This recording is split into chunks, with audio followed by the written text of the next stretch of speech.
Welcome to Convince Me. We are back for a wild card weekend in the NFL. We're glad you're with us for the Power Hour, the only NFL pregame show with all the stuff you care about, none of the fluff you don't. Of course, we're thinking about everybody in LA, Raybon, who lives in the LA area. We're thinking about everybody there, hoping to provide a little bit of a respite from the chaos that is happening in Southern California. I am Chad Millman. Over the next 30 minutes, my Action Network buddies, Sean Koerner, Simon Hunter, and Chris Raybon will try to convince me what props, what sides, what totals we should bet for the next and best 2 days of NFL football. We have Evan Abrams with market reports and trends that make you sound smarter than your friends. We're also going to welcome in Dr. Nick Giffen. He's going to take us through the latest need to know from our luck rankings at the bottom half of the hour.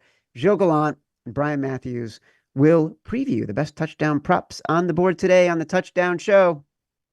Before we begin, a reminder, like this video, subscribe to the Action Network YouTube page, and all the picks we discussed today are tracked for free in the award-winning Action Network app. Go download it. Last week, we had Dr. Nick filling in for Sean Koerner. He went 3-0 with his picks. No pressure on Koerner whatsoever, who made a furious rally at the end of the season. You can see on the leaderboard, finished 28-31. Simon 32, 28-2. Raybon 35-23. If only all I had done every single weekend was just bet whatever Raybon was telling me, it would have been a much different story this year. But let's get into it. We're going to go through the 5 games over Saturday and Sunday, game by game. We're going to start with the Chargers and the Texans. Koerner, take it away. Chad, so I got 5 brand new official props for you on today's show. Can't wait. Let's kick it off here with the tackles prop. I'm going to go Danielle Hunter of the Texans, under 3.5 tackles and assists at -125. But, Hunter has had an incredible season for the Texans this year, generated the second most pressures in the league, had 12 sacks. However, he stayed under this 3.5 tackle number 73% of the time this year. This just isn't a number he typically clears, even with all the sacks. And the 4 games he did clear this number were all against teams in the top half of the league in terms of tackle opportunities allowed to edge rushers. And the Chargers are just inside the bottom half of the league. And he has failed to clear this in all 11 games against teams in the bottom half of the league in terms of tackle ops against edge rushers. This is a really tough matchup for him because he's going up against the Chargers' excellent tackle duo and Rashawn Slater and Joe Alt. So it's going to be tougher for him to get to Justin Herbert. Plus, the Chargers operate at the slowest pace in the league. So they've averaged the 4th fewest plays per game. So just probably fewer plays in general for Hunter here to get tackle opportunities. So I'm projecting him closer to 2.8 tackles with around a 67% chance he stays under 3.5. That's an interesting one. I mean, you've been nailing these tackle props. I want to see what other people have to say. Simon, where are you at? Going with the under here, Chad, under 42.5. And I think anybody knows that has any type of interconnection that this is 2 top 10 defenses with DVOA. This is the number 10 team versus the number 9 team with defense. And everyone knows that this is going to be a defensive battle. And I just look at this matchup and think to myself, okay, Houston, we know they're not the same teams they were earlier in the season, right? They've lost some key pieces, and basically it's all down to their number 1 receiver. And we've seen CJ kind of struggle with that, right? And they were early in the year a run heavy team. Now I don't know what they are. They're an offense that to me doesn't really have an identity at this point. On the flip side, the Chargers, they've actually been pushing the ball downfield more, but I've heard Harbaugh talk about how they want to get back to being a run-first team, right? They kind of survived the J.K. Dobbins injuries, and at this point, they want to get back to what they were, which is a team that runs the ball, then goes off play action. So, Houston's defense is not to be slept on. They're a really talented defense that can keep teams in front of them. So, I think both teams are struggling in the red zone. That's why this total is so low. So, give me the under here, 42.5. This is a team in the Chargers that just does not make mistakes. Um, Justin Herbert, very few interceptions, fewest turnovers in the league. And turnovers oftentimes are what are leading to short field opportunities, random scores, kills the under. Don't mind this one. Don't mind it at all, Simon. All right, Raybon, what do you got? Go with the Houston Texans +3. Houston's defense. Simon sold them short. They're not just number 9. They're actually number 3. And they're number 3 against the run and the pass and overall. They're also the number 1 defense against play action, which Justin Herbert uses at the 4th highest rate and very effectively. I might add, CJ Stroud at home. This is where you want him with this struggling offense. 73 more passing yards and 1 full passing touchdown more per game on average in his career at home compared to on the road. The Chargers, good defense, but they can be run on. Bottom 7 run defense and adjusted line yards, running back yards per carry. You got Stroud here as an underdog when he's a favorite, just 7-12 against the spread, but as a dog, he is 9-6, including 4-2 as a home dog, covering by over 4 points per game. And if you just go back and look at postseason underdogs by 3 points or less, over the last 2 decades, you're looking at a 44-27 against the spread record, 62%. Give me the Texans +3.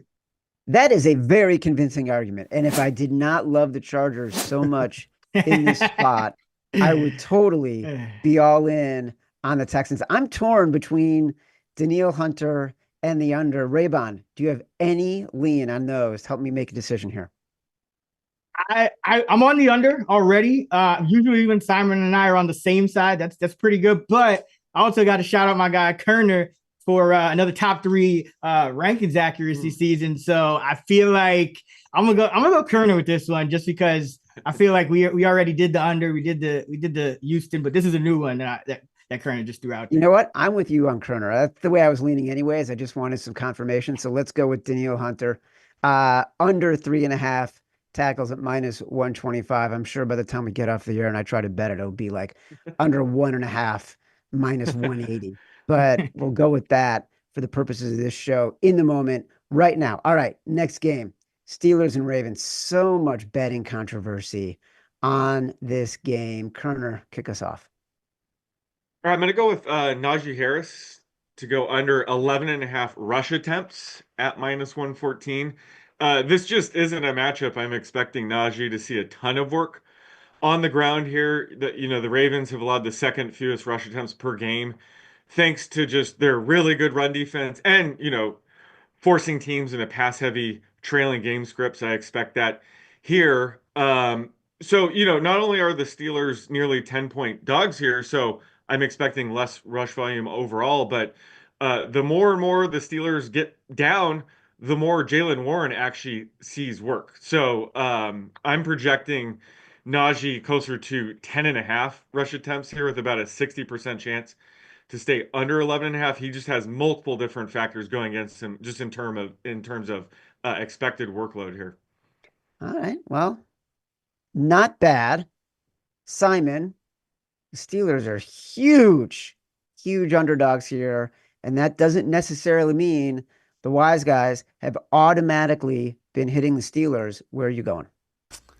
Yeah, going Steelers +9.5, and you actually have seen some smart money chat come in here late on the Steelers team. A couple of books did touch 8.5, and then some money did come back in, obviously, on this Ravens team. So, yeah, this is really about this historical matchup, right? This feels like a classic AFC North matchup that it's going to be in the 30s, snowing in Baltimore tonight. Like, it doesn't get much better than this. This is going to be a classic NFL game, and we kind of know the deal with these two teams when they play against each other. This is the last team the Ravens wanted to face. It's a team that knows them. They're a divisional foe, and they're divisional teams in the playoffs.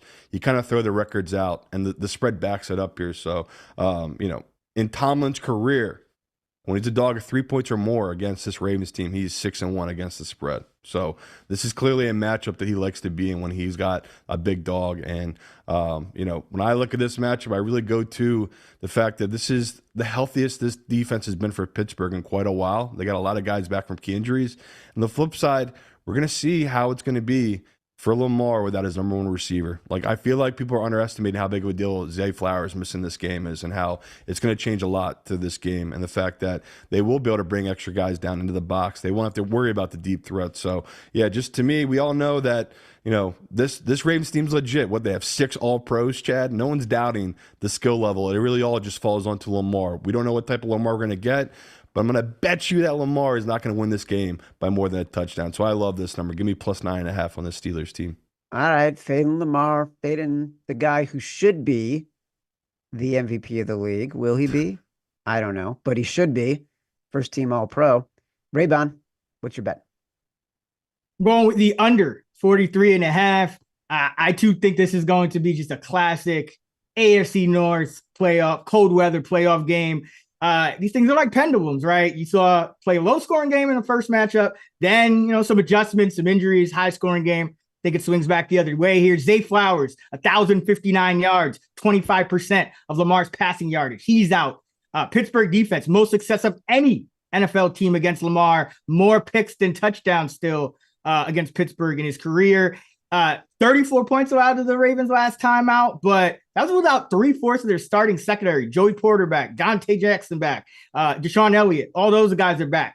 Watt still there, Hayward still there, Highsmith, all those guys. They're going to get after it. And with them, just 16 allowed to Baltimore and just 19 allowed to Joe Burrow and the Bengals last weekend. They were on fire offensively. So I think this defense is rounding back into form. Meanwhile, Steeler offense, last 4 games, 14.3 points per game. Russell Wilson is looking real clean right now, not in a good way. And they only had 17 against that god-awful Bengals D last week. Didn't even get to 200 yards of total offense, which I think that's a big red flag here. Meanwhile, Baltimore defense, they've adjusted, especially coming out of their bye. It really started with, moving Hamilton back into that safety role. But since coming out of their bye, just 10.8 points per game allowed. They can stop the run and they can stop the pass now too. If you go back and look at wild card unders outdoors, 45 and 25, 64%, Chad, over the last 2 decades. Give me the Steelers Ravens under. Well, look, the Steelers haven't scored more than 17 points in about a month. So their offense has been struggling for quite a while. I love the under here, but I'm all in on the 9.5. This just feels like too big of a number in this spot for teams that have already played twice this year, that know each other as well as they do. I know the lowest score in the last game was 34-17, but if you look back at that game, it was closer than the score indicates. Key injury to Joey Porter sort of changed the scope and tenor of that game. He'll be back. The defense is healthier, as you guys have said. Give me the Steelers plus 9.5. I like to see some wise guys coming in and taking that number after ignoring it for most of the week. All right, let's look at the public betting sides. We all love to fade the public. Let's take a look at where the majority of betting tickets are in the Action app. Right now, 72% of the tickets on the Washington Commanders as dogs against the Buccaneers. The Chargers, the favorites, getting 71% of the tickets. Raybon has to like that. 63% of the tickets are on Buffalo Bills as relatively big favorites against the Denver Broncos. Let's bring in Director of Research, Evan Abrams. It's going to make us smarter, hopefully feel better about all the bets we are making today. Evan, take it away. 2 of the biggest public sides, both on the road. What could go wrong? Okay, so let's look at all right, let's look at 2 of the head coaches on tap for this weekend, which is Mike Tomlin and Matt LaFleur. So 2 coaches above 500 straight up as underdogs with a minimum of 30 games, the only 2 in the wildcard era. Mike Tomlin, 54 and 53 as an underdog, but that is a 27% return on investment. Matt LaFleur, 20 and 17 straight up as an underdog, a 40% return on investment. In terms of LaFleur, 14 and 10 straight up as a dog of 3 points or more, almost a 66% return on investment. Nothing like a test against the Ravens and Eagles, though, this weekend. So let's see how those coaches do. I'll give you 2 more before I pass it on. So since 2003, we've seen 53 games, indoor playoff games. This is just the 4th with a total below 42, and the 1st since 2017. Now, overs are 35 and 18, 66% since 2003 in indoor playoff games, but just 1 and 2 on these low totals. So, Simon, don't worry, have a shot there with that Texans Chargers one. And the fun one here is this. Since 2010, the 3 lowest indoor totals in the playoffs, all wildcard games, all in Houston, all the Texans. Seems like we get this Saturday game every single year, and it's about the same total. And then I'll give you a futures look here. So since 2008, The eventual Super Bowl champion has at least come from the top 8 in Super Bowl odds entering the playoffs every year, including from the top 6 in each of the past 11 seasons. The last team to win outside the top 6 in odds entering the playoffs, the 2012 Ravens. Now, here are the top 6 in odds entering this year. It's the Lions, Chiefs, and Ravens, Bills, Eagles, and Vikings. Now, for what it's worth, the 7th is the Packers and the 8th is the Bucs. So, Chad, we will see who comes out of wildcard weekend, and we will see you next weekend for the divisional round. Yeah, one of my favorite futures bets that you pinpointed the last couple of years is before the season starts, the teams that are at 12-1 or less to win the Super Bowl, doing a round robin matchup of those teams. I think 10 of the past 11 years, the Super Bowl winner has come from that group. So I love this idea of matching up these teams that are sort of top 6 and seeing how they do. It's a nice way to have a little fun during the playoffs.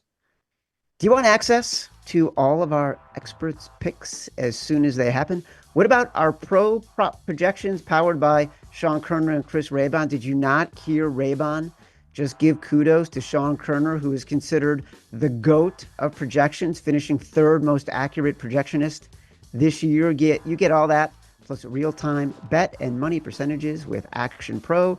Use code POWER20 and get $20 off the annual rate. POWER20 for $20 off. All right, one of those big home favorites, the Buffalo Bills. They are a public team today. Woo! Against the Denver Broncos. Sean Koerner, what do you say? Yeah, so I'm on Bo Nix to go over 22.5 completions at -118. But, Bo has just gotten better and better throughout his rookie season and actually cleared this number 3 straight games to close out the season. But there's a few reasons why I love his upside in this market right here.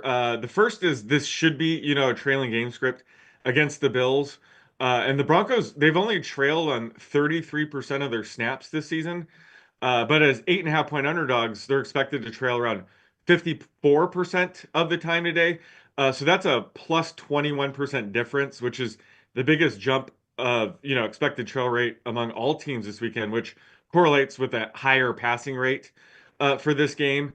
The second is, the blitz. The Bills blitz at the 6th lowest rate in the league. And Bo's completion rate goes way up when teams don't send extra rushers. It's 14% higher. And there's just a bunch of other factors where this is a matchup where the Broncos should rely on quick, short passes to move the ball down the field. So this is just a market where I'm showing a ton of upside on Bo Nix to go over 22.5 completions. Well, look, if you like the Bills, then this might be a good way to correlate and potentially hedge against the Broncos and a backdoor cover. Simon Hunter, I see this and I feel betrayed. Yeah, it's a business decision, Chad. I'm taking Denver plus 8.5. And honestly, I love the under here, but the man, the myth, the legend, Dr. Nick already had it. I didn't want to be overlaying too much in this. I want to give people fresh picks. So let's go to the next best option here. Give me Denver plus 8.5. And it really is all about this Bills defense. I just don't trust them, Chad. I just do not trust this defense, especially down the stretch here. I think there's always going to be an opportunity for the back door here, especially with Sean Payton. We've just seen he gets the guys ready for these type of games. And in his career, he's great in these type of spots. When he's playing an opponent that's averaging more than 24 points per game, Sean Payton's 29-14 against the spread in his career. Like, he knows how to play against high-powered offenses that can move the ball. So, to me, not that there's no pressure on this Denver team, but all the pressure to me is on this Bills team. They're the big bag dogs. Everyone's talking about them, hyping them up. They just have to beat up on a rookie making his first start in the playoffs. And historically, the rookies don't win this, but no one says he's got to win this, Chad. We just need a backdoor cover here. So give me the key number of 8.5, and I want that backdoor. Give it to me, Bo Nix. This one feels like just a stabbing right in the back. Right in the back. We've talked about the Bills on the favorites. I believe the quote was, "I'm going with the Bills because you're my guy." And yet here we are. In a teaser was my direct quote. I don't know. All right, Raybon, what do you got? I got a pick that I think you're going to really like because we're going way off the board. Some very long odds. Michael Burton, anytime touchdown. You can get it at 27-1. I actually have it projected at plus 1650. So there's some massive delta. I know you like that, Chad. And listen, this guy Burton, shout out to all the fullbacks. Career year for him, 73 scrimmage yards, 2 touchdowns in the last 5 games. That's as many as he's had in the past decade.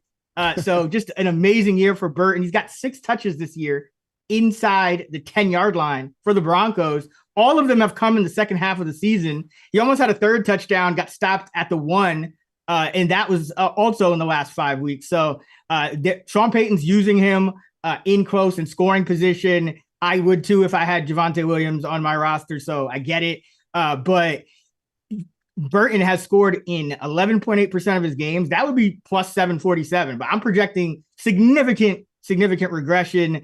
So I have about 5.7% odds of him scoring a touchdown, and that's plus 1650. You could still get this at 27-1, 20-1. So love me some Michael Burton anytime touchdown for this Broncos Bills game. Well, look, I've already lost so much confidence in my Bills minus 8.5 bet that I'm looking for every way I can to just get back to even on a game I already feel like I lost. So I'll definitely be on Bo Nix over 22.5 completions, but I'm totally picking Michael Burton at plus 2,700 when Raybon has his odds at what, plus 1,650? Come on. Yep. How can I ignore that kind of value when Raybon is doing the math? Give me Michael Burton anytime touchdown plus 2,750. The Packers and the Eagles might be the most interesting game on the board. Jalen Hurts has been out for 2 weeks. As Evan mentioned, Matt LaFleur is a magician as an underdog, but this Eagles defense is amazing. So many storylines for this game, so many opinions on this game, especially with the number. It went from 3.5 up to 4.5 throughout the week. Sean Koerner, what's your pick? I'm going with Jordan Love under 223.5 passing yards here. But this season, the Packers were the most run-heavy team if you look at early down pass rate in neutral situations.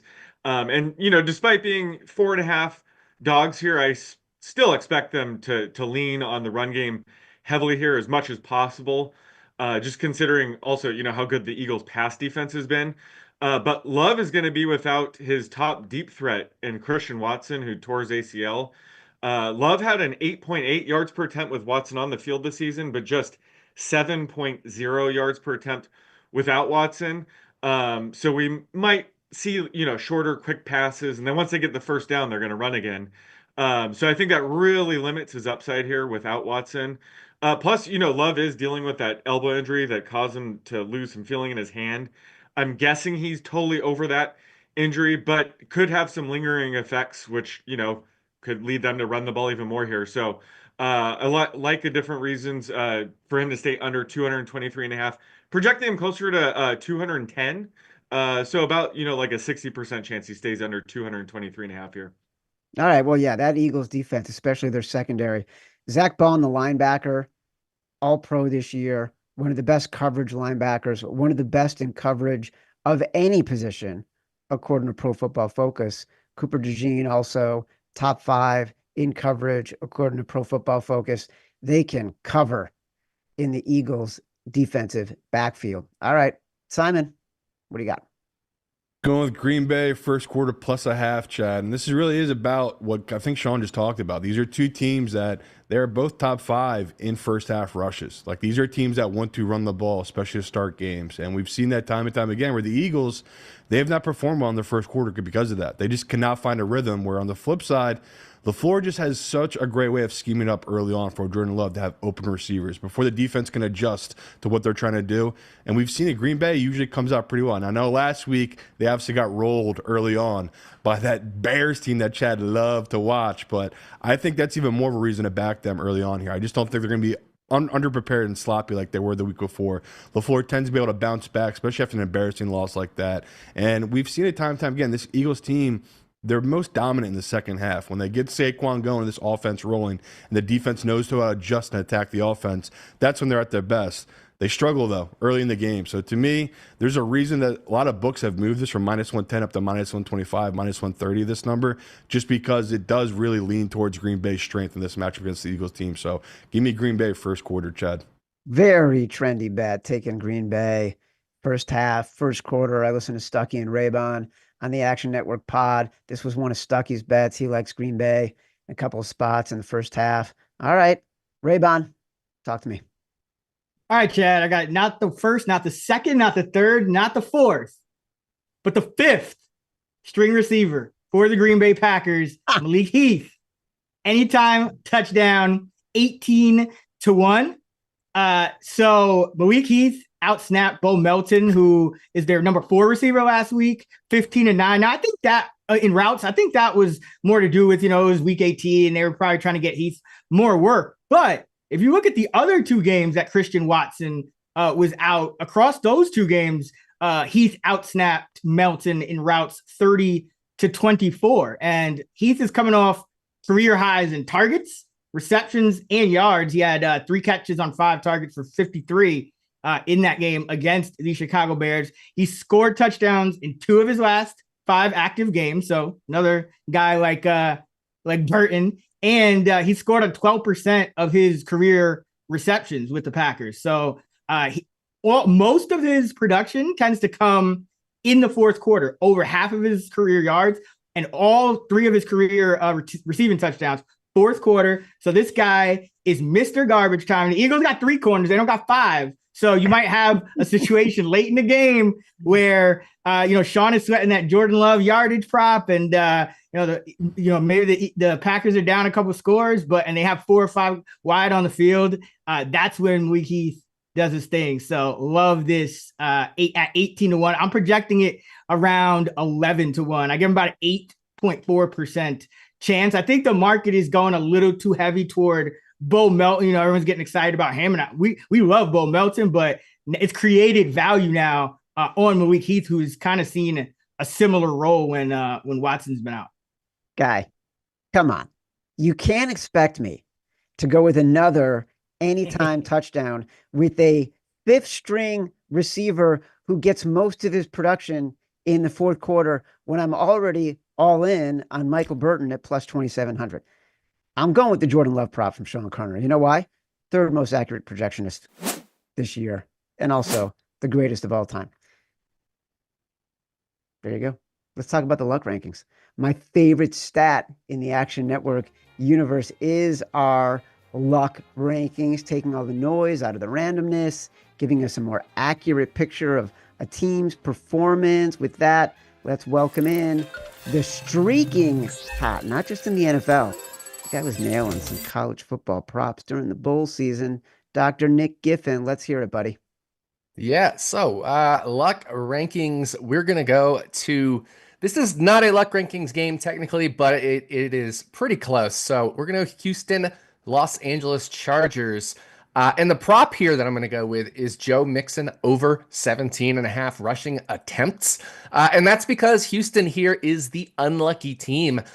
This is a scoring luck gap of 20% in this game.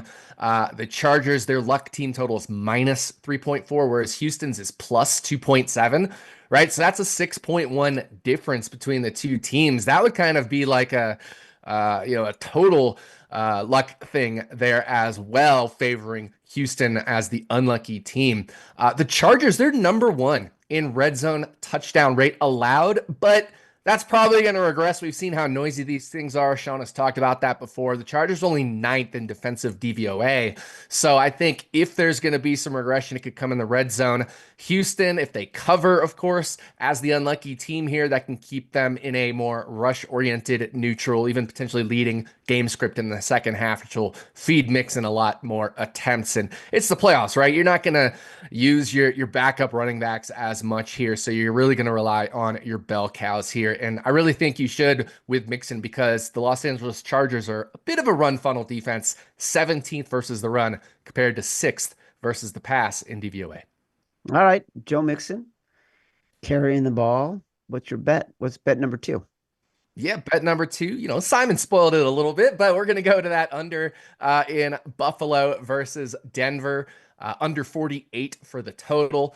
Luck total here of minus 5.7. In the playoffs, luck unders 23-8 to the under. That's over 70% hit rate there. So playoff luck totals have just crushed over the last 7 years or so since 2018. That includes overs as well. Overs are crushing when it's a luck over. But in this case, it's a luck under. That means both Buffalo's defense has allowed less than expected, Denver's defense less than expected, and I should say more than expected. And so we should expect regression towards the under. And similarly, Buffalo's offense has come in like 30 points over expectation. I've talked about this a few times on Convince Me this year. Oh, but Josh Allen, he's amazing. Of course he is.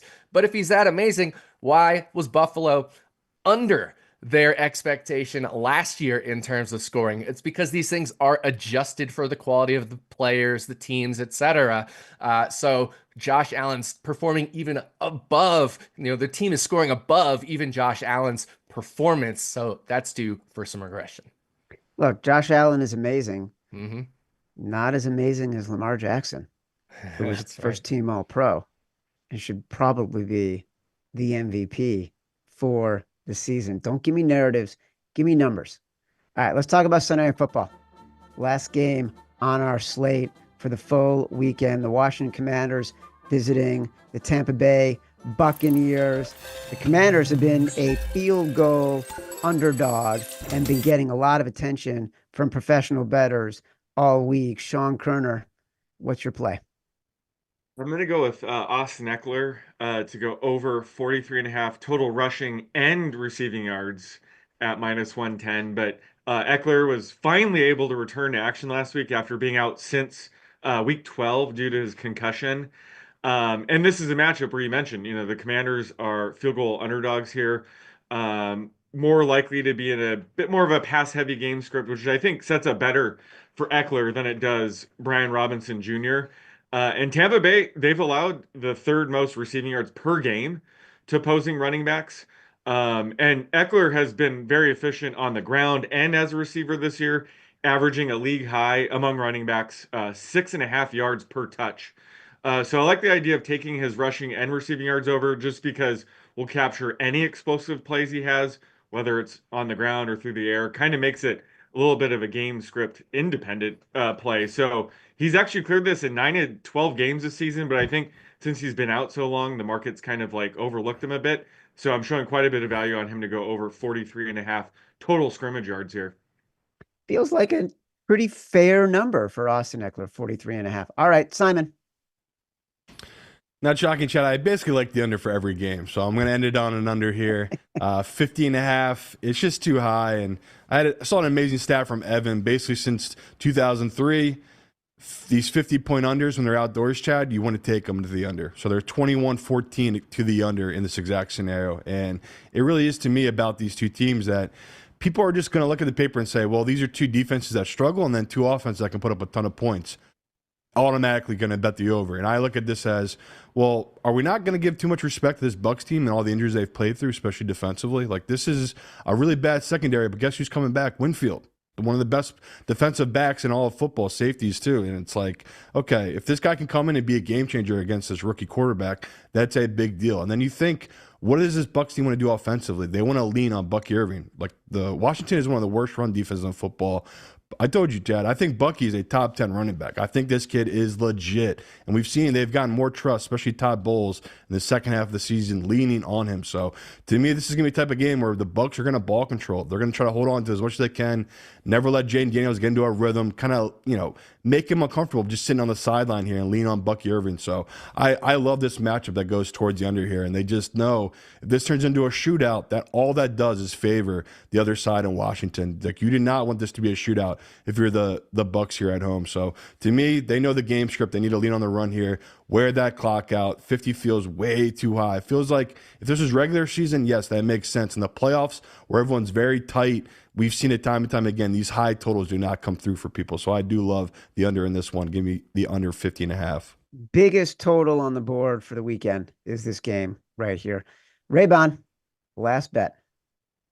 All right, so we're going with the Tampa Bay Buccaneers -3 in this spot. So going against the public here who loves the Washington Commanders. But Chad, I got some stats for you.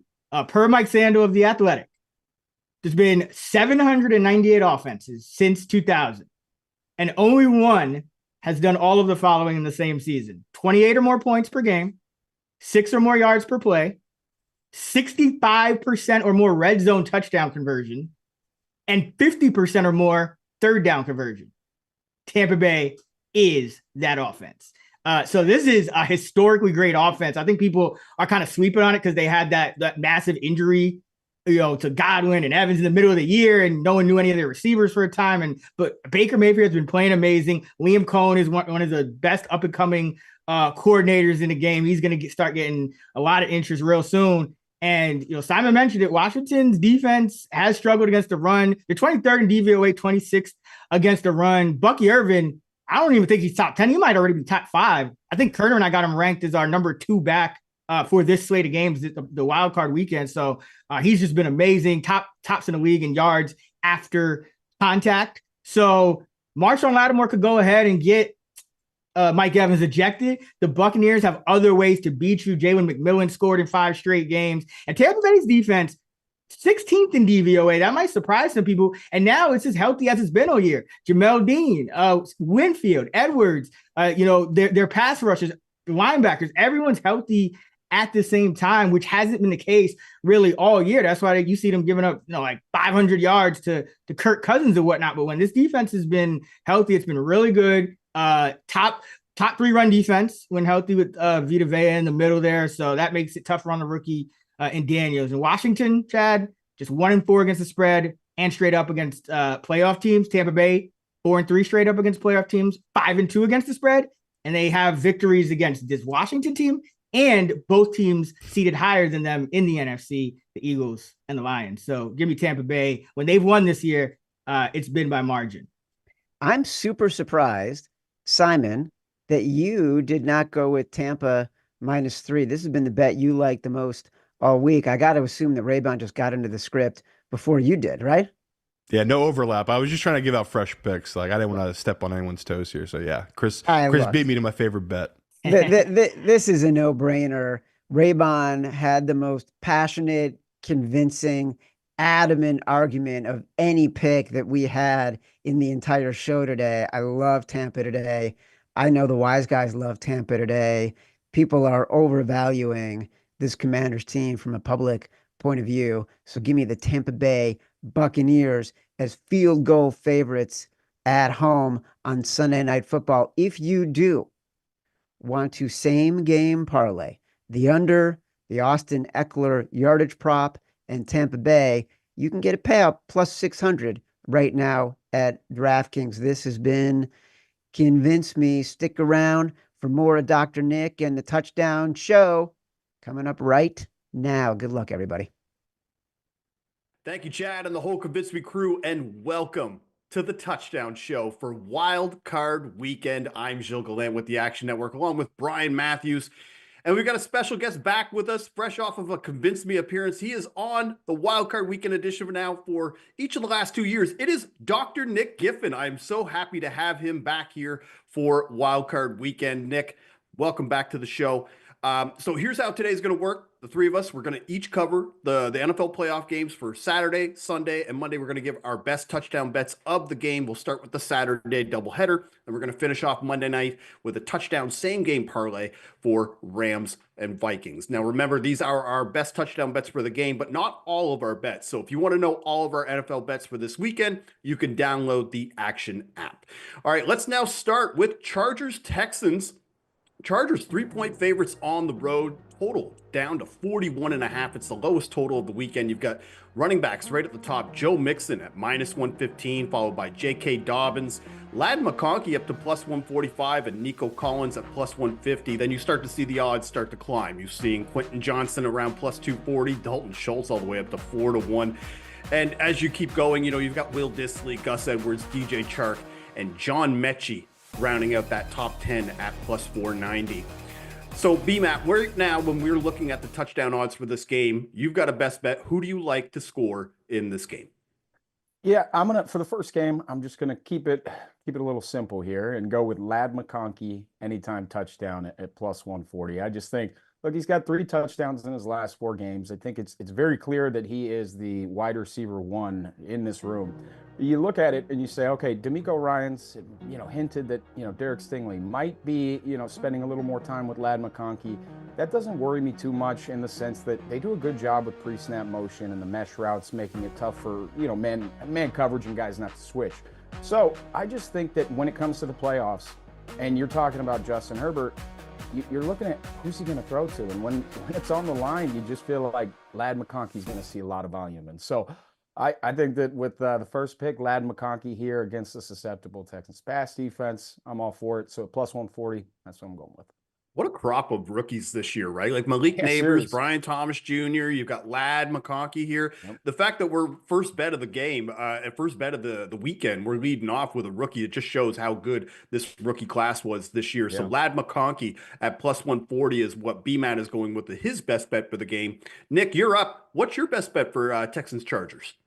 Yeah, I'm going to go to the other side of the ball here, and I'm going to go chalky. I'm going to take Nico Collins plus 150 for a touchdown. I'm actually surprised by this number. I think it's a little long. I thought it was going to be even shorter. Look, Nico Collins has 5 red zone touchdowns this year, and then his other 2 touchdowns have come versus covers 4 and cover 6. The Chargers, well, they play the 2nd most cover 4 and the 6th most cover 6. So, they're a team that likes to play a lot of zone, especially too high safety look zone. And Nico Collins has scored that way. It's either been in the red zone or versus that too high zone. Also, we look at the luck rankings, which, of course, I take care of our Action Network luck rankings. This game is a scoring luck game. So the Texans, they have the 2nd highest luck team total this week. What that means, for those of you who might be new to the luck rankings, it means the Houston offense has actually scored under their in-game expectation, right? So maybe a few extra red zone trips that didn't quite get in that, given the opportunity again, could have gotten in, while the Chargers have actually allowed fewer points than expected as well. So when the offense is scoring less than expected and the defense is allowing less than expected, both of those things should regress towards more scoring. So I do think Houston is going to get some points today. I do have this as pretty thin value, though. I'm, around plus 140, plus 145 right. Is fair. So maybe, Gilles, we've talked about this a lot. If you want to wait closer to kickoff, maybe we can get a plus 160-ish, but I'm totally fine with plus 150 on Nico Collins. Right. Yeah. And I'm glad you made that point, because like a sports book, for example, like FanDuel, like they're the type like where they'll come out with a little bit more of steamed odds. And then just as the clock ticks closer to kickoff, you're starting to see those odds climb. So if you can't get it at plus 150, or if it's plus 140 right now, you probably could wait a little bit till closer to kickoff and get it at better odds. So, all right. So Nico Collins is who Nick is on. BMAT is on Ladd McConkey. I'm going to take a gross pick in this game. A guy that, seen some pretty ugly drops throughout the year, but has had some good touchdown production. I'm going to go with Quentin Johnston at plus 250. So, guys, he's got 8 touchdowns this year, leads the Chargers in red zone targets with 12, 7 of those over the last 5 games. And you could argue he's coming off his best game of the year as far as volume is concerned. 13 catches, 14 targets, 186 receiving yards. And facing this Texans defense that they're pretty good against the pass. They're 3rd in defensive DVOA versus the pass. They're really good limiting completions.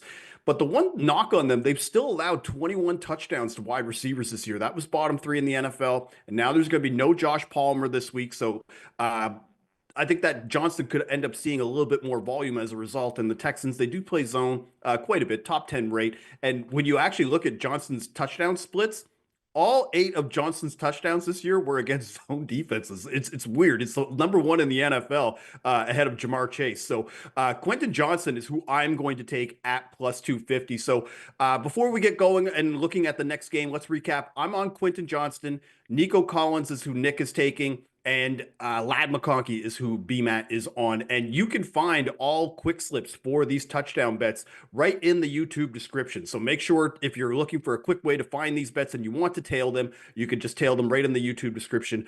There is a quick slip that will take you right to the sportsbook to bet it. All right, so that is Chargers Texans. Now let's move to the nightcap of Saturday. Steelers Ravens, AFC North. Ravens huge home favorites at 9.5 points with an over-under of 44. And of course, naturally right at the top, you've got King Henry, Derrick Henry, minus 180 right at the top, followed by Mark Andrews. What a resurgence by Andrews compared to where we was at the start of the year. He's now at plus 150. Rashad Bateman at plus 155. No Zay Flowers this week. Then you've got Najee Harris at plus 210. Lamar Jackson at plus 240. George Pickens up to plus 240 as well. And then you've got start to see some tight ends like Isaiah Likely, Pat Freiermuth, Nelson Aguilar, rounded out that top 10 with Jaylen Warren at plus 390. So, gentlemen, I believe we have a collab on deck. Could you please, BMAT, tell us, who are you collabing with Nick? Yeah, so look, when this first came out, and I think I played this one when they played late in the regular season. Actually, you did. I ended up playing Mark Andrews because initially we both were on they both Isaiah did, Likely. yeah. So I switched. Likely scored first. Andrews ended up getting the second touchdown and broke the curse. But look, I'm going to go. Nick and I are going Isaiah Likely anytime touchdown. I just think with no Zay Flowers, I think he's going to be leaned on a little bit more today. He's got 3 touchdowns in his last 5 games against the Steelers. And whenever they get in the red zone, Lamar Jackson just loves to go to those tight ends. So, Nick, I'm sure you've got a better explanation than me right there. Yeah, I mean, look, it's Isaiah Likely. We got no Zay Flowers, so there's going to be a whole bunch of extra opportunity. This isn't a great spot for Rashad Bateman, and he's not really a wide receiver 1 anyway. Especially versus single high looks, man coverage, which Pittsburgh actually plays a lot of, especially the second half of the season. Pittsburgh, second half of the season, is a top 3 man coverage team. And they actually use even more of it against the Ravens in their 2 meetings earlier this year, which has really marked out Rashad Bateman. So, I think this is a spot where Isaiah Likely against that single high coverage, he has the highest targets per route run of all the Baltimore pass catchers with Zay Flowers out, right? Zay Flowers normally would. So now the second highest is going to be Isaiah Likely as far as targets per route run against single high looks. And also, he has the most targets on the team inside the 10-yard line. That's what we like to see. And he should be on the field even more with Zay Flowers out. I love the Isaiah Likely pick. You guys have convinced me. Like, I'm already probably going to be betting. He's my favorite Ravens pick, but I wanted to be able to get out this pick that I love for the Steelers. Before I do that, though, they are on Isaiah Likely. He is around plus 275, plus 260. That's their favorite anytime touchdown bet for Ravens Steelers. My favorite anytime touchdown bet is actually on the Steelers side. And it's actually for Pat Freiermuth. So right now he is around plus 330. I bet him earlier in the week at plus 400. So I'm trying to tell you that don't bet him below plus 300 because I am seeing some like plus 280s around there. So let's talk about Freiermuth. 7 touchdowns this year. He scored in week 18 at plus 310 odds against the Bengals. And I think the return of George Pickens is actually one of the reasons why I love Muth a little bit more this week, because he has seen his target rate increase with George Pickens back in the lineup. For example, over those last 2 games with Pickens back, 19 targets and 6 red zone targets as well over the last 5 games. That's more than any other Steelers pass catcher. And the Ravens, the one thing I would say about the Ravens when you look at their season-long like defensive DVOA is a lot of that damage was done in the first half of the year. They've really improved in the second half, but still, when you look at it from a totality standpoint, they are 21st in defensive DVOA versus tight ends with 5 touchdowns allowed during the regular season.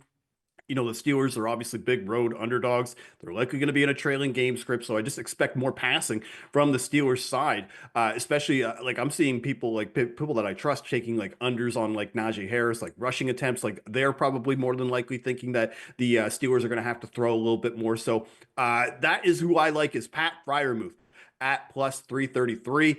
But now we got to do a parlay for Saturday, guys. And right now, I think we should just keep it real simple because I love Nico Collins in the first game, and you guys already have convinced me that Isaiah Likely is clearly the best Raven that we need to take in that game. So Why don't we pair those two together? We could just pair them right now. If you look at BetMGM, if you parlay those two together of Nico Collins and Isaiah Likely, you're getting odds around plus 830, which I think is a nice little spot here to be able to get a touchdown parlay for Saturday. So that is going to be the Saturday touchdown parlay, Nico Collins and Isaiah Likely. Now, if you want access to all of Action Pro projections, make sure to sign up for our annual subscription that is currently on sale. Access includes exclusive player prop picks from Sean Koerner, other members of the Action Analytics team. You also get access to exclusive expert articles, our best spread, money line, and total bets, along with real ticket and money percentages. To sign up, visit actionnetwork.com/pro today. Use code POWER20 at sign up. One more time, that's POWER20 at sign up for $20 off. All right, gentlemen, let's move to Sunday. The opener on Sunday, Broncos Bills. Bills are home favorites, 8.5 points with a total of 48. And right at the top, you've got James Cook at minus 135 and playoff Josh Allen at minus 125. Then you're starting to see Cortland Sutton at plus 160, Khalil Shakir, Marvin Mims, Keon Coleman, Dalton Kincaid, all around the plus 240 to plus 300 range. Then you've got Jaleel McLaughlin, Amari Cooper, and Javonte Williams rounding out that top 10. B-Matt, why don't you lead us off again? Who do you like for your best bet for Broncos Bills? Yeah, so I do want to start off by saying of all the games this weekend, this is probably the game that I have the least conviction on, but I still do like this pick. So I'm going to go Khalil Shakir anytime touchdown at plus 240. And I just think when it comes to Josh Allen and who has been his most reliable weapon all year, it's been Khalil Shakir. I know Amari Cooper wasn't in the room, wasn't on the team to start the year. But look, Khalil Shakir is a guy that has earned Josh Allen's trust. He's made plays, play after play, big plays late in the game when they need him. And I just think, again, like I said with Ladd earlier, in the playoffs, I just think that's who he's going to feed. He's got 2 touchdowns in his last 4 games. He's second on the team in red zone targets amongst the wide receivers with 10 behind Keon Coleman. I don't love the matchup for Keon Coleman as much. So I'm going to go ahead and put my eggs in the Khalil Shakir basket at plus 240. Oh, that's a decent bet because, Khalil Shakir is going to be getting some looks. And I think the other thing, too, if you look at the playoffs last year, he was one of their main red zone targets for the Bills. He scored in both playoff games last year for the Bills as well. So Khalil Shakir is who B-Matt is on. I'm on the Broncos side, and I am going to take Bo Nix for an anytime touchdown. I bet him at plus 450. He's around plus 425 right now. Now, look, Bo Nix, only 4 rushing touchdowns this year, but really encouraged by his usage in the red zone. 17 red zone carries. That's second on the Broncos. And his scramble rate tends to go up when he's pressured and isn't blitzed.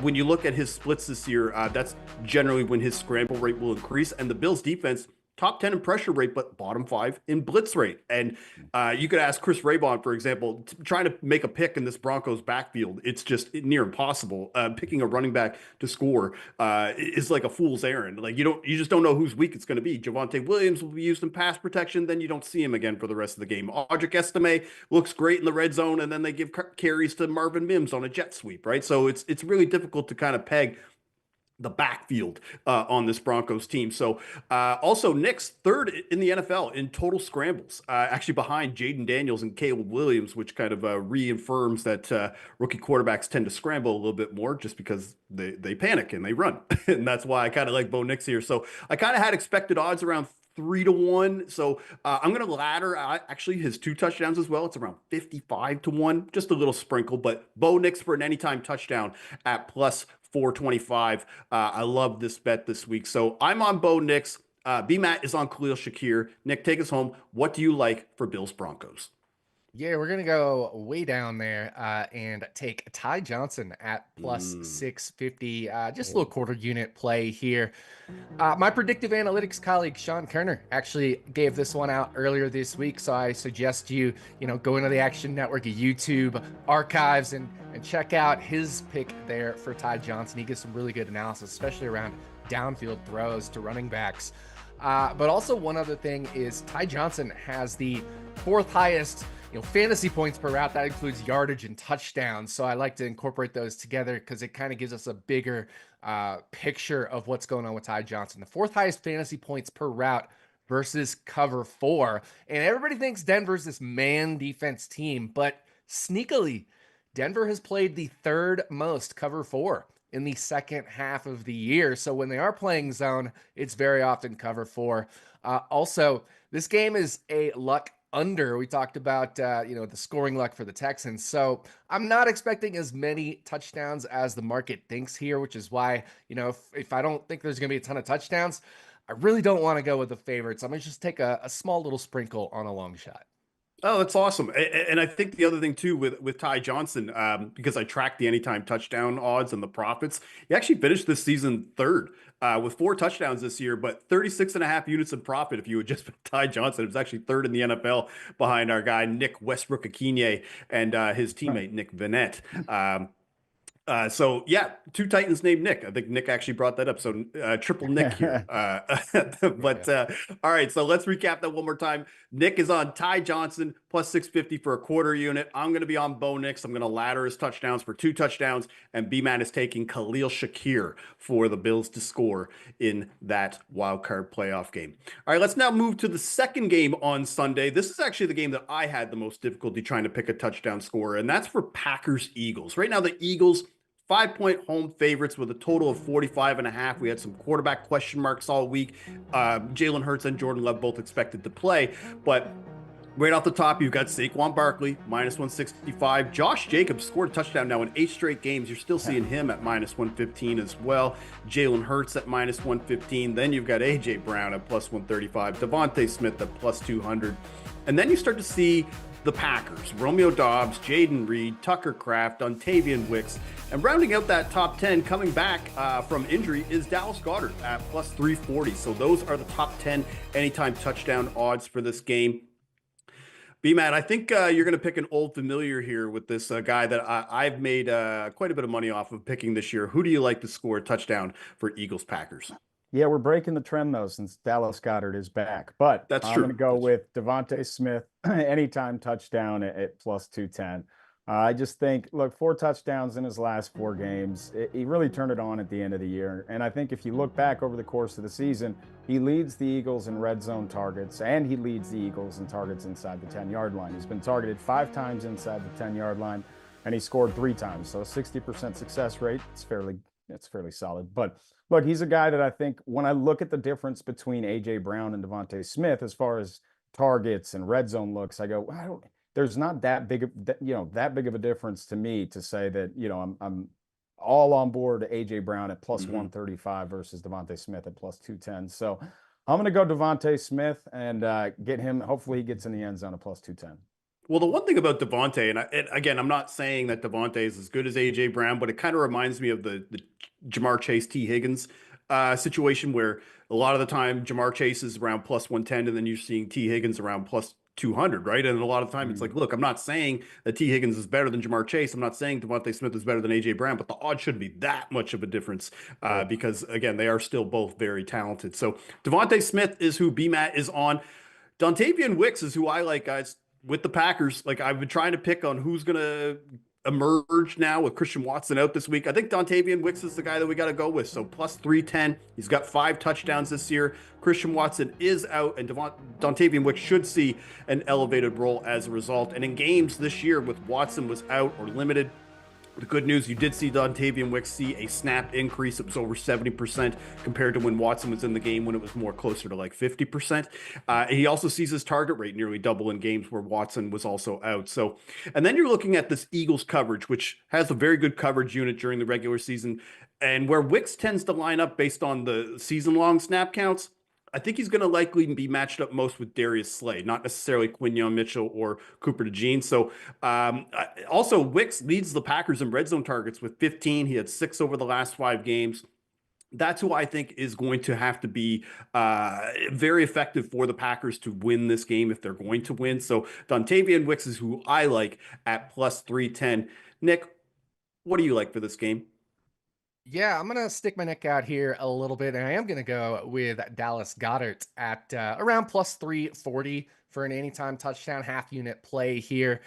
Our Action Network Pro projections do not have value on this. They're powered by Sean Koerner and also Chris Raybon. Both do not have value on this, but I do. I have my own projections, and I actually have value on this, and the big reason is Dallas Goedert. He leads the team in red zone targets per route run. He gets a target on 30% of the routes he's run in the red zone. The next most is BMAT's guy, Devontae Smith at 0.2. He also, Dallas Goedert, leads the team in targets per route run versus cover 2. Also 0.3 targets per route run. The next most, Devontae Smith, BMAT's guy, at 0.16 targets per route run. And Green Bay has played the second most cover 2 in the second half of the season. So there's going to be a lot of cover 2 here. Cover 2 tends to benefit tight ends really well. Well, Green Bay also 22nd in DVOA versus the tight end, allowing the 8th most yards per game. So I'm way off of Raybon and Koerner here. I'm at like plus 300 fair. They're at like plus 450 to plus 500. It's going to be hard to go against two of the most accurate projectors in the business, but I like this spot for Dallas Goedert. See, Dallas Goedert, this gives me good vibes because I remember last year for Wild Card Weekend, I had Dallas Goedert for an anytime touchdown. And Nick, you may remember you had Trey Palmer for an anytime touchdown. This is the Bucs-Eagles playoff game. We ended up hitting a 31-1 parlay as a result. So Dallas Goedert in the playoffs, especially in the wild card round, has been very effective. He did that last year for us. So Dallas Goedert, you're going to put a half unit on that at plus 340. I'm going to be on Dontavian Wicks at plus 310. And BMAT, as he said, is on the man Devontae Smith.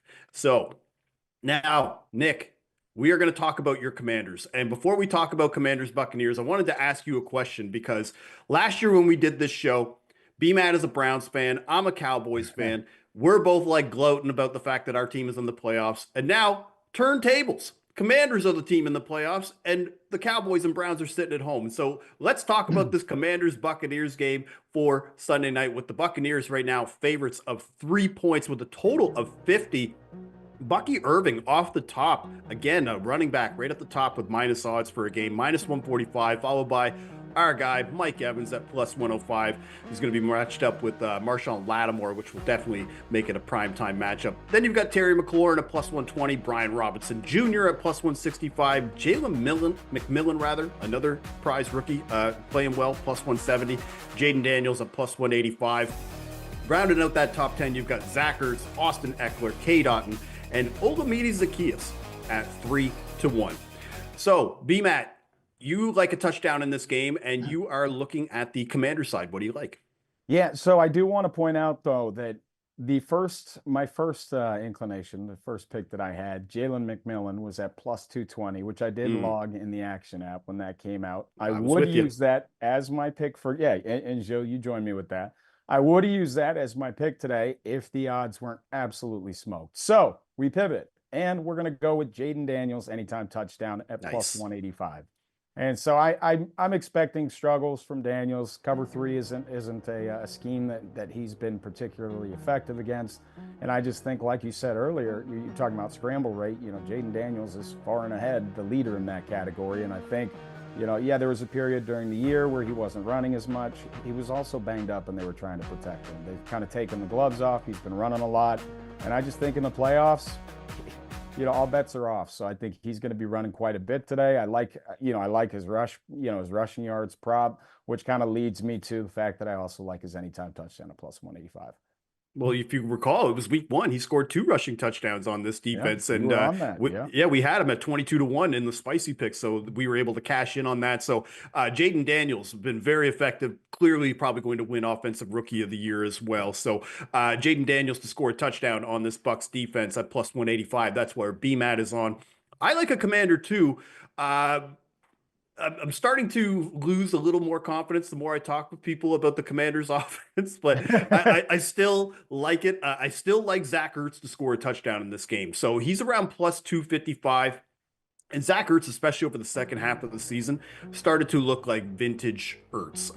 Like 6 touchdowns over the last 7 games, 7 touchdowns for the season, led the team with 20 red zone targets. One of the things that was really impressive with Ertz this year, too, 10 targets inside the 10-yard line. That was top 8 in the NFL. And the Bucs play zone, 6th highest rate, I believe. So, and Ertz has the 2nd most targets for the Commanders based in zone defense. So I think he's just going to get a lot of volume in this game. And Tampa Bay, for what it's worth, they also ranked 27th in defensive DVOA versus tight ends. They're bottom 5 in catches and yards to the position. And I was kind of looking between Ertz and Olamide Zaccheaus. I just think that there's a connection and trust a little bit more with Jaden Daniels in this spot, especially if this game does become a shootout. So Zach Ertz is who I like to score a touchdown. Now, Nick, you as the Commanders fan, are you going to take a Commander in this game, or are you going to be looking on the Bucs side? Yeah, Commanders fan. Also, you mentioned Zaccheaus and Dontavian Wicks. You took my Wahoo Wah UVA boys as well. So, I'm Virginia boy. So that's why I'm a Commanders fan. But I am going to take a Commander. We're going way down the board. It's gross. I don't love it. I actually don't love touchdowns in this game. Even though there's a total of 50, I think they're all just kind of juiced a little too much. But I'm going to go down the board with Jamison Crowder at 9-1. Little quarter unit play here. And BMAT mentioned it. The Bucs play a ton of cover 3. Over 50% of their defensive snaps in the second half of the season have been cover 3. And I expect them to use it even more to keep Jaden Daniels in check, both in the passing game where Jaden Daniels has a 1-4 TD to INT ratio against cover 3. Not good.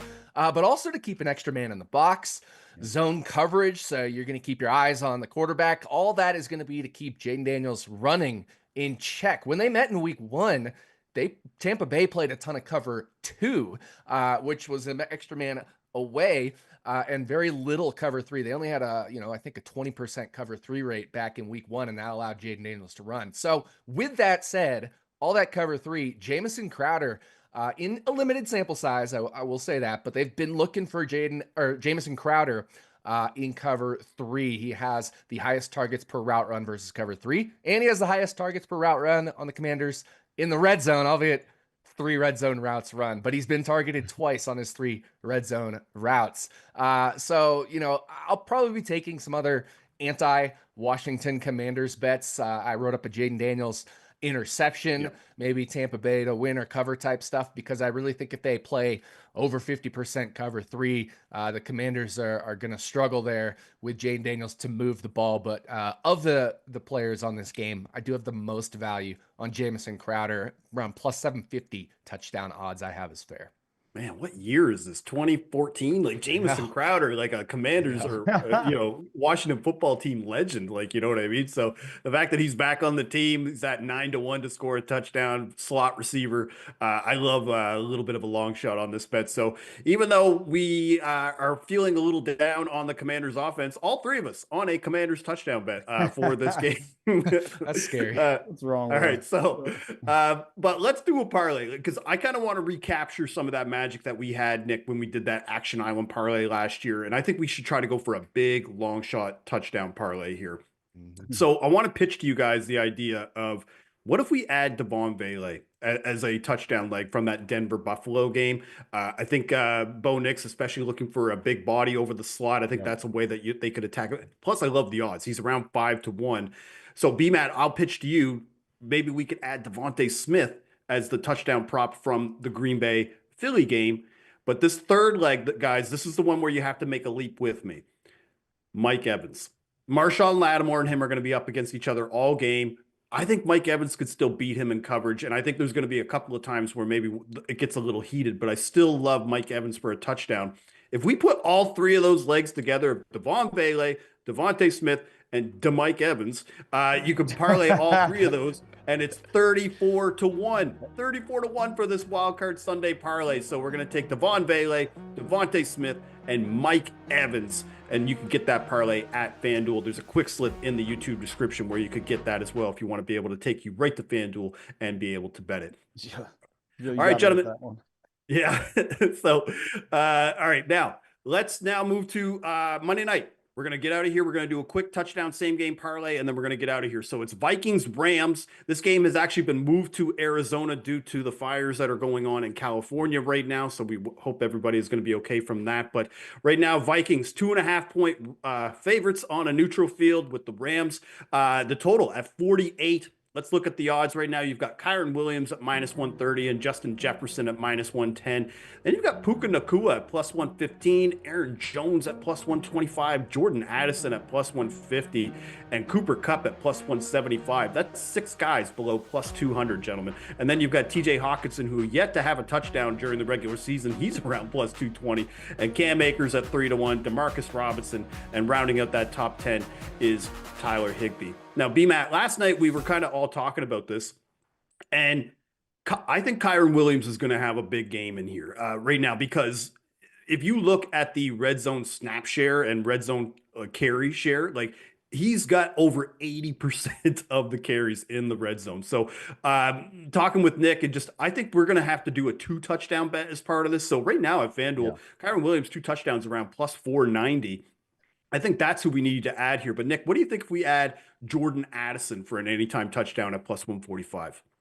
Yeah, I like it. Really like the Kyren 2 touchdowns. We have a ton of value in that in our Action Pro projections. And then between Addison and Jefferson, I was looking, and it's like Addison's priced longer, but they're really close in terms of, their production this year, especially against covers 3 and 6, which the Rams have been running a lot of. Addison's really shined against those coverages. So yeah, I like it. Let's boost the odds a little bit by going Addison instead of Jefferson.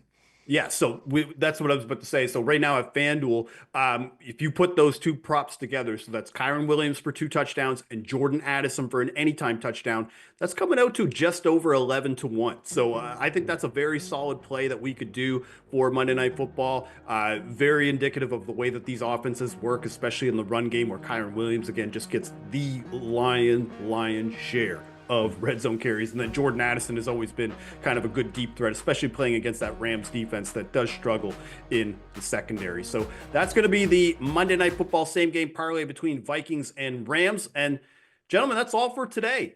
We've got picks in for every game, and I want to remind everybody who's watching, the Touchdown Show will be back here for the divisional round on Saturday, 11:30 a.m. Eastern, live right after Convince Me during the Action Network Power Hour. And again, another reminder, if you missed the show, you want to get our picks, just check out the YouTube description right here. We have quick slips for each bet, and it'll take you right to the sportsbook to be able to bet that if you want to tail some of these touchdown bets. And of course, download the Action app. All of our touchdown bets are tracked there. You can get them as soon as we bet them with pick notifications. So thank you again for joining us for the Touchdown Show for Wildcard Weekend. He's Nick Giffen. He's Brian Matthews. I'm Gilles Gallant. Bon chance.